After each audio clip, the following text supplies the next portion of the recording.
amma har yanzu dai neman shawarar shi ma Mallam Mustapha yake cewa shi mace ce mutum yake zaune da ita tana mai abubuwan da baya so sannan abubuwan da ya nuna yana so ba ta sanyi to idan ya mata nasiha sai ta ɗauka ta ce mai za a gyara ba za a sake ba ta yi nadama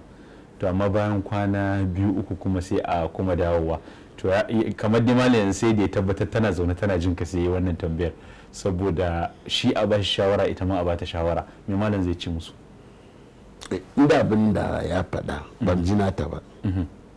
ita ta ji tsoro Allah shi kyautata ma miji da zamantakewa aure kara soyayya ne da kara kusanci da Allah shi aure da kake gani ibada ne sakamakon zai samu aljanna sai auren kirki a nan amma ki zauna mai gidan da ya kawo ki ike ce da ke ke ne shi ne baban 'ya'yanki shi ki ma komai kuma ki masa biyayya wannan asara ce da ta bewa ku bai zance kishin da mata suke surutu kamar maguzawa ne ana magana kishi kamar 'yar wuta ce a ringa zancen banza ofi lamnan muna tattauna wata ke cewa ku uwa ta ce ta zama kishi shi mai adawa da ita yi mangana ce na 'yan cici ba wani mangana ba ne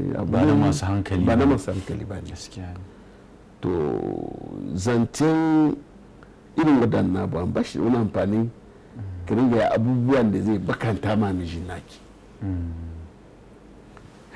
ki ji so Allah ki jawo zuciyar mijinki da kauna da soyayya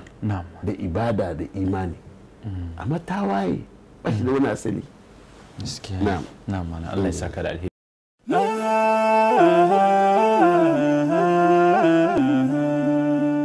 haske mai ne ga gidan kowa Afirka TV. TV3 tafarkin rayuwa.